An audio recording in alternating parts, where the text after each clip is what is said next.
Mês de janeiro é mês de Dakar. No programa anterior tínhamos ficado na penúltima, antes da penúltima etapa do Dakar. Depois disso, nada mudou objetivamente. Os líderes mantiveram-se até ao final. Kevin Benavides ganhou nas motos. Stefan Peter Hansel conquistou o seu 14º triunfo e Chaleco Lopes também triunfou entre os SSV. Hoje vamos fazer um balanço dos portugueses no Dakar, vamos tê-los aqui em estúdio, vamos ouvir as suas peripécias e os meus convidados de hoje são Ricardo Porém, que esteve a competir nos automóveis e terminou num excelente top 20, e José Marques, conquistado à última da hora para este Dakar e que se portou muito bem como navegador. Para me ajudar nesta entrevista e para vos fazer perguntas, vai estar aqui o campeão nacional de todo o terreno, Miguel Barbosa. A entrevista começa naturalmente por ti, Ricardo, um desafio superado, mas deixo ao Miguel colocar-te as questões que entender. Ricardo, qual o teu balanço geral deste Dakar? O balanço geral eu considero positivo. Não foi 100% ao encontro do que eram os meus objetivos e do que eram as minhas expectativas, mas foi o possível, face a uma prova tão dura, com um leque de pilotos e de automóveis tão bom e tão grande. E, portanto, nós desde cedo percebemos que efetivamente o top 15 ia ser um resultado muito, muito difícil e que poderia pôr em causa o término da prova. Portanto, poderíamos ter que impor um ritmo que não nos assegurasse ou que não fosse dentro da margem que nós entendíamos que poderíamos terminar a prova sem qualquer tipo de problema, e acabámos por tomar a decisão acertada de segurarmos um lugar no top 20, que eu considero muito positivo e que para a minha experiência e para o meu terceiro Dakar, o primeiro terminado nos automóveis, acho que foi efetivamente positivo. Chegar ao fim é já por si uma vitória e um 20º lugar é sem dúvida um excelente resultado e tiveste excelentes etapas a rodar no 12º, no 13º posto. Qual é que seria, como elegerias a maior dificuldade que tiveste neste Dakar?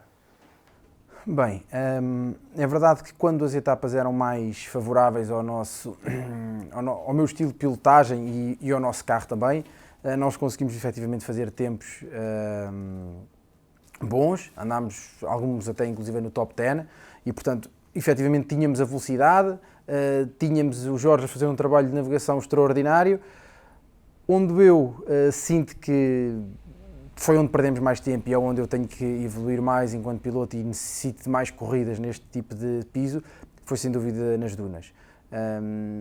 Eu fiz o Dakar em 2019, praticamente 100% de areia e quase 100% de dunas no Peru, mas fiz side by side, que não tem nada a ver com um carro de corridas. É uma excelente forma de começar, eu aconselho todas as pessoas que queiram fazer pelo menos o Dakar uma primeira vez de o fazer num side by side, porque torna a coisa efetivamente mais fácil de perceber a forma da corrida se desenrolar, conhecer a corrida, conhecer, evoluir em termos de leitura de terreno e de fazer o seu percurso do que num carro. Agora, obviamente, eu sempre estive ligado aos automóveis, foi sempre esse o meu objetivo fazer o Dakar de automóvel. O ano passado filo, mas filo muito pouco, e a prova começou de norte para sul, ao invés deste ano que começou de sul para norte, onde existem efetivamente as verdadeiras dunas e a areia. E portanto a minha experiência foi muito curta, porque eu desisti à quarta etapa do ano passado, ou quinta etapa, salvo erro. Não chegámos a fazer efetivamente dunas a sério. As que fiz, tive problemas de filas todas com problemas de direção assistida, portanto nem conseguimos aprender nada, era sobreviver literalmente para conseguirmos chegar ao fim. E este ano sim, tivemos um Dakar completo, 8.000 km de corrida, 8.000 km de Dakar, dos quais 5.000 e poucos de corrida, com muita pedra, muita areia, muitas dunas, muita navegação, e sinto tudo isto, que efetivamente onde eu tenho que melhorar é nas dunas.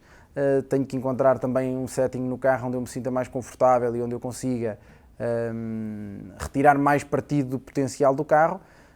Mas acho que identificar os problemas onde nós vamos ter que trabalhar já é bastante também positivo para edições futuras.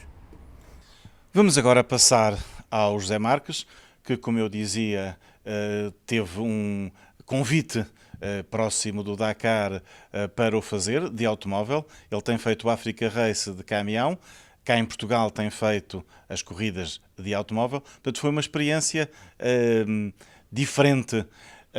Miguel, estavas a querer saber como é que é a navegação do Dakar, tens aqui um bom cliente. Sem dúvida, eu acho que foi uma das grandes questões neste Dakar, falou-se muito de navegação e, portanto, essa é a primeira pergunta para o Zé, que é essa mesmo, como é que foi a navegação neste Dakar, o que mudou para os Dakars anteriores? Sem dúvida que a navegação neste Dakar foi bastante difícil, por decisão da organização e, na minha opinião, acertada. Os roadbooks passaram só a ser entregues 15 minutos ou 20 minutos antes da partida para o setor seletivo.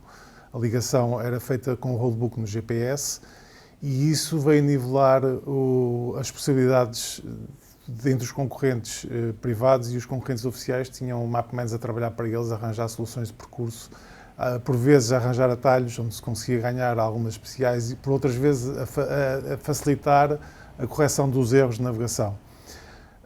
A navegação foi propositadamente utilizada para travar a velocidade com que o Dakar estava a decorrer, introdução de notas com informação reduzida ou com informação suplementar desnecessária que fazia-nos perder um bocadinho de tempo para procurar a solução. A escolha do percurso também em si tornou a navegação naturalmente difícil, por isso creio que sim, foi difícil para todos e faz sentido que assim seja, porque o Dakar foi sempre conhecido por uma navegação difícil e não por uma prova difícil por outras razões. Para as pessoas que nos estão aqui a ver, a título de curiosidade, antigamente quanto tempo perdias por etapa a fazer o roadbook do dia a seguir e todo esse trabalho que estava à volta do roadbook?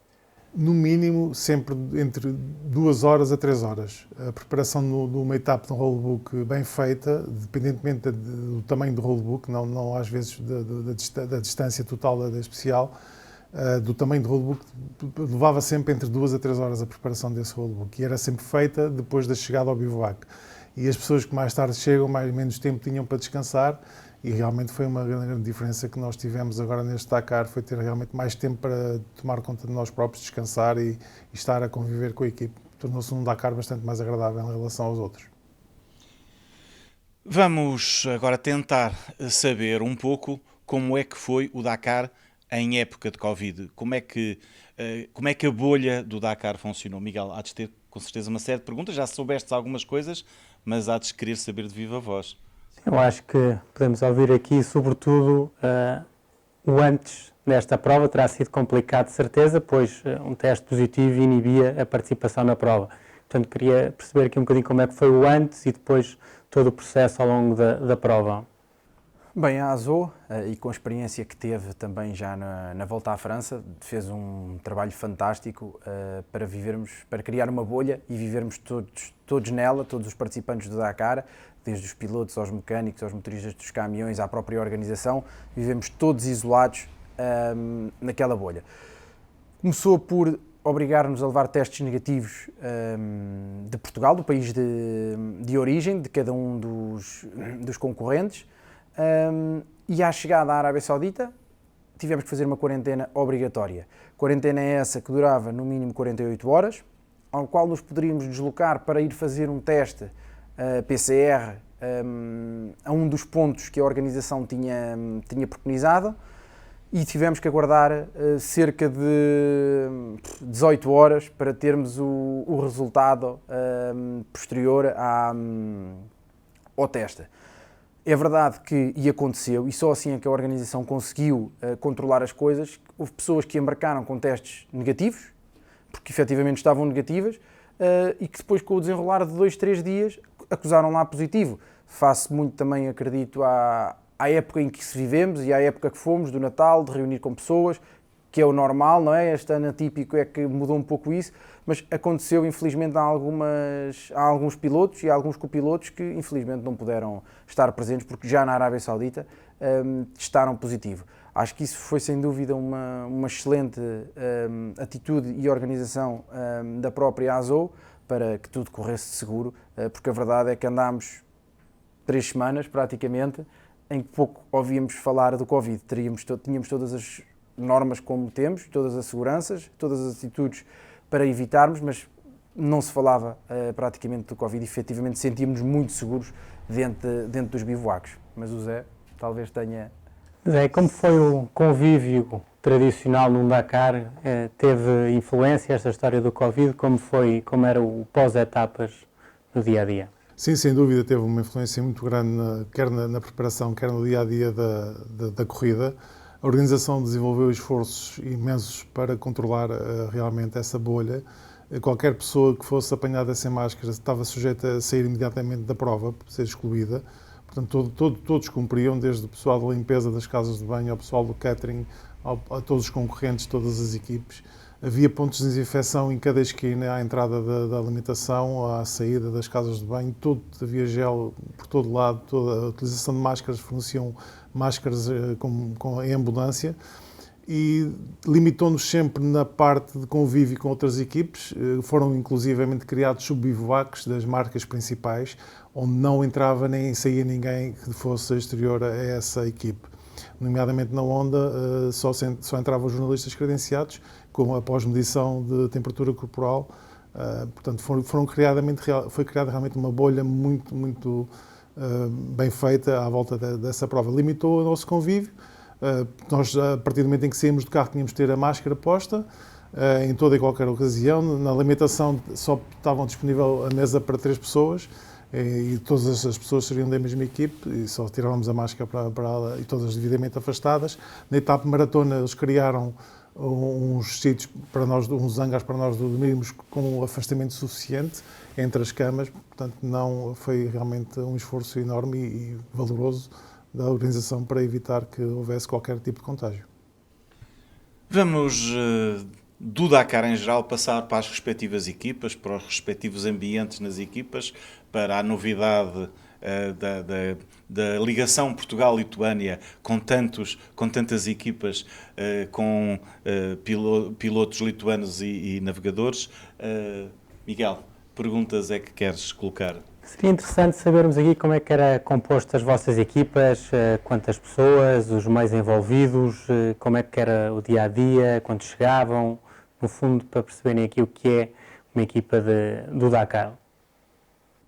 Bem, a Borgward Rally Team é composto por 9 elementos para um carro, portanto, para o meu carro, era composto por 9 elementos, sendo que existiam 4 mecânicos, um motorista do caminhão de assistência, portanto também tem um caminhão de assistência, um team manager, o próprio responsável da equipa, portanto o dono da equipa, um fotógrafo e piloto e navegador. Todos os dias o Dakar muda de sítio, portanto muda de bivouac em bivouac, e toda essa estrutura tem que se deslocar diariamente. Essas deslocações eram feitas ou no caminhão de assistência ou em carrinhas van para transportar os mecânicos e todos os outros elementos da equipa. uma autocaravana para que nós possamos descansar e dormir ao final de cada dia. Esperamos sempre que seja o máximo de horas possível e fazemos sempre por chegar o mais cedo possível para estarmos aptos para o dia seguinte. E, portanto, essas deslocações são feitas por muitos quilómetros. Normalmente as assistências têm cerca de 500, 600, 700 quilómetros de ligação enquanto nós estamos a fazer o nosso percurso. Portanto, eles também têm uma árdua tarefa de fazer essas deslocações e depois trabalhar ao final do dia e pela noite dentro para recolocar e arranjar os carros todos para o dia seguinte. E tudo isso é feito de uma forma organizada, cuidada, e sempre que chegamos ao bivouac está tudo montado. É interessante ver que, basicamente, e a organização este ano fez um trabalho mais cuidado na forma como organizou os bivouacs, ou seja, basicamente os lugares eram sempre os mesmos das equipas, independentemente da localização, o bivouac tinha sempre a mesma disposição e a nossa equipa estava sempre no mesmo lugar. Além de também ajudar a bolha, porque as equipas que estavam mais perto umas das outras eram sempre as mesmas e daí também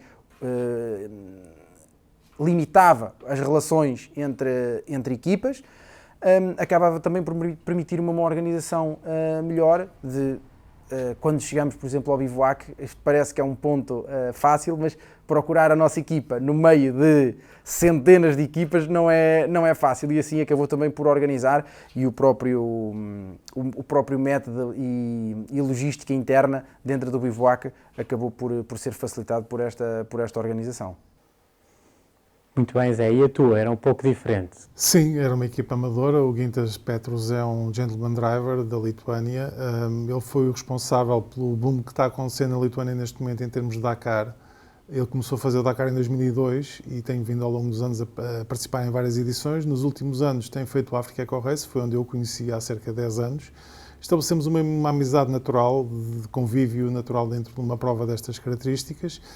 E o ano passado ele já tinha-me contactado no sentido de saber da minha disponibilidade para fazer a prova. Eu não estava disponível. Este ano, atendendo à situação de pandemia, estava disponível, tinha a licença. O navegador acabou por dar positivo para Covid e eu tomei esse lugar no dia 24 de dezembro. A equipa era composta por mim, pelo Gintas, piloto navegador, e mais 2 mecânicos lituanos. Tínhamos o nosso caminhão de assistência, equipado com o mínimo, porque depois tínhamos o apoio da equipe construtora do carro, que é a MD Rally, uma equipe francesa que tinha mais 5 carros para participar. Portanto, no fundo, nós estaríamos integrados com o apoio deles sempre durante o Rally, estivemos sempre juntamente com eles na assistência. Em termos de pilotos lituanos, havia mais 2 pilotos, portanto, o Filipe Palmeiro com o Benedictas e o Paulo Fiusa com outro piloto lituano. Por jeito de piada, quando o Filipe soube que eu ia, ligou-me e eu perguntei-lhe: olha lá, eles aprendem a falar português ou nós aprendemos a falar lituano? E foi assim, acabou por correr tudo bem. E afinal, como é que falavam? Falávamos em inglês. Falávamos em inglês, linguagem universal, e muitas vezes por gestos, porque realmente era... Mas entendemos sempre bem. Ele tem um nível de inglês bastante bom. Eu acho que tinha feito um curso nos Estados Unidos, pós-graduação, portanto foi fácil para nós. Como é que é correr de buggy? É muito bom, é muito bom. Para quem está habituado a fazer o Africa Race de caminhão e o Nacional de Mini, o conforto que eu fui descobrir naquele carro é excepcional. Quer na posição, sendo o habitáculo bastante mais pequeno que um de 4x4, o conforto a nível de curso de suspensões, em termos de estabilidade do carro, o carro muito fácil de conduzir, achei-o muito fácil de conduzir nas dunas, passa com uma facilidade incrível. Foi das surpresas agradáveis que eu tive na prova, foi fazer a prova de buggy, e acho que se me derem a escolher, vou escolher sempre um buggy para fazer seja o que for em termos de provas de deserto. Miguel, vamos passar aqui um bocadinho à avaliação geral, o comentário dos vencedores deste rally, saber também pô-los no papel de jornalistas e, por outro lado, saber o que é que eles têm de futuro. Os furos foram uma dominante neste Dakar e tiveram influência também na disputa pela vitória. O que tens a dizer sobre a luta lá na frente e a seguir, obviamente, quais é que são os planos de futuro? Bem, é verdade. Os furos acabaram por limitar a prova e o andamento de cada piloto no Dakar. Os regulamentos atuais permitem que os buggies tenham já uma performance muito boa, que sejam muitíssimo rápidos. Aliado a isso, o percurso da Arábia Saudita e o percurso que a Azou definiu este ano para a Arábia Saudita era sem dúvida favorável aos buggies. Era favorável porque tínhamos muita pedra, onde os buggies são muito mais leves e, portanto, com rodas maiores, curso de suspensão maior, acabam por ultrapassar essas dificuldades com muito maior facilidade, face a um 4x4 normal. Aliado a isso, nas dunas, hoje em dia os buggies, e nós vemos que, nomeadamente o buggy mini da X-Ride, que é um buggy super desenvolvido, super bem construído, é praticamente igual a um 4x4 nas dunas, e isso, portanto, não há ali já uma grande diferença de ter a tração às 4 rodas, de ser um buggy e puxar só às 2 rodas motrizes. Depois, nos sítios onde o 4x4 não pôde atacar, porque se tinha que defender, porque efetivamente os furos aconteciam facilmente, o Mini fez a diferença, aliado à excelente condução do Stefan Peter Hansel com o Eduardo Boulanger, que foi uma estreia enquanto copiloto, mas que fez um trabalho magnífico. Acho que não há palavras para descrever a qualidade do trabalho feito pelo Eduardo. Um Sainz muito rápido, que sempre com muita velocidade, mas que alguns problemas de navegação o foram atrasando e distanciou-se da frente da corrida e depois muito dificilmente entraria. Quando tínhamos um Alatia, sem dúvida, na minha opinião, o piloto com mais velocidade atualmente no todo-terreno, que lutava todos os dias pela vitória. Par disso, ele venceu, salvo erro, 6 etapas de 12 e mesmo assim não conseguiu ganhar o Dakar. Portanto, ele puxava todos os dias, o Stefan tentava acompanhar todos os dias para que a margem andasse minimamente confortável para ele conseguir gerir algum problema que pudesse aparecer, e o Carlos Sainz não teve hipótese mais de voltar a reentrar na discussão pela vitória. Não há dúvida que o Sr. Dakar não é por acaso que tem 14 edições vencidas. Ele venceu, salvo erro, uma especial este ano para vencer a corrida. Portanto, tem muito que se lhe diga, tem muito da experiência, já fez 30 Dakars, portanto, praticamente a minha idade, ainda estava eu pequenino, já o Sr. Stefan Peter Hansel fazia corridas, e isso diz muito também do que é uma prova como o Dakar e da regularidade e conhecimento que é preciso ter. Relativamente ao futuro, bem, o meu futuro obviamente que passa sempre pelas corridas lá fora.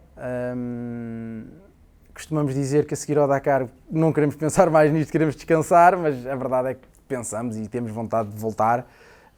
Tenho vontade de voltar em 2022. Neste momento ainda não tenho nada projetado nesse sentido, mas como eu disse antes de ir, ao fazer o Dakar 2021 vou muito mais bem preparado do que fiz em 2021, vou muito mais bem preparado do que fiz em 2020. E se fizer o de 2022, muito mais bem preparado vou depois de ter feito o de 2021. Portanto, vamos trabalhar nesse projeto. A Borgward tem algumas ideias, tem alguns projetos, ainda não estão confirmados. Vamos ver o que é que se poderá desenrolar agora nos próximos meses, atípicos, como se sabe e como temos vivido, mas espero que haja notícias num futuro curto. Zé, vimos Sébastien Loeb dizer que isto poderia ser uma disputa entre copilotos. O que é que te apraz dizer sobre isso e sobre o que é que foi a guerra pela vitória no Dakar? Eu creio que, na minha opinião, o Peter Hansel ganha a prova sobretudo devido à grande experiência que ele tem na navegação. Naquele carro não era só o navegador que estava a navegar, era também o piloto. E o piloto faz uma grande diferença quando pode ajudar na navegação, e creio que o grande trunfo da vitória foi precisamente esse. O Stefan estava habituado a navegar de moto, a desenrascar-se sozinho, e há situações em que eu costumo dizer aos pilotos: daqui a 500 metros no Y vamos pela esquerda, e eu já estou a ver, o piloto ainda está à procura e o Stefan já viu 600 metros antes. Portanto, eu creio que essa leitura de terreno e a experiência de navegação que ele teve fizeram grande diferença nesta edição em que a navegação subiu um patamar em termos de dificuldade. Para mim foi esse o grande segredo da vitória do Peter Hansel. Foi realmente o trabalho de Boulanger, mas sobretudo a experiência que ele tem em navegar. Para mim foi, e nomeadamente o bom resultado do Nani Roma também, antigo motar, habituado a navegar, também se deu sobretudo à experiência que o Nani Roma tem em termos de navegação. Em relação ao futuro, estou focado no Campeonato Nacional, atendendo que as coisas correram bem. Há sempre pilotos que perguntaram, fizeram perguntas sobre o meu programa. Tinha previsto fazer o Maroc Desert Challenge no mês de abril, mas foi adiado para setembro. Sei que vai haver também um rally na Argélia, organizado pelo Jean-Louis Lesser, que estou bastante curioso em relação a esse rally, mas para já confirmado não há nada ainda. Eu não posso deixar de fazer esta pergunta. Tu tens estado de caminhão nas provas africanas. O primeiro caminhão neste rally foi apenas superado por 6 motas e por 7 automóveis. Ou seja, seria 7º das motas e 8º dos automóveis.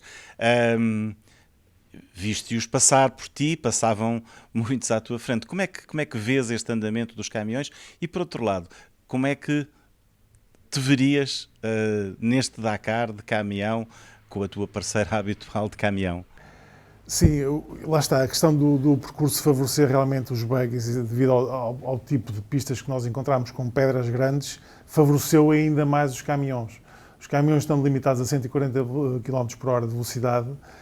Na parte de trial e na parte de pedra, que por vezes era mais de 50% da etapa, eles passavam bem mais depressa do que nós. Nós nas partes rápidas, quando andávamos a fundo a 170, 180, rapidamente apanhávamos os caminhões e os SSVs, mas depois no mau piso eles passavam por nós a fundo, dentro dos rios cheios de pedra, e daí tenho a ideia que realmente esse grande resultado, excelente resultado feito pela Kamaz, foi devido a isso, à facilidade com que eles passavam por cima daquelas pedras enormes, com os pneus enormes que eles têm. Em relação a estar dentro do caminhão com a Elizabeth naquela prova, eu também tenho perfeita noção, porque nós competimos diretamente com os Kamaz em alguns anos e com outros pilotos que estavam lá a competir, e tenho perfeita noção de que não estaríamos a lutar pela vitória, mas estaríamos logo nos lugares secundários, em condições normais, atendendo à experiência realmente que a Elizabeth tem de condução e de navegação, e há entrosamentos que nós já tínhamos na equipe. Portanto, houve etapas no Africa Race que nós ganhámos aos Kamaz oficiais, que neste caso estavam lá a conduzir, inclusive o António Chibalov, que foi o piloto que ficou em terceiro. Portanto, se temos andamento para andar logo ali atrás deles, com certeza que neste Dakar também teríamos, e faríamos com certeza um bom resultado. Terminamos assim este programa. Continuaremos neste mês de janeiro a falar de Dakar.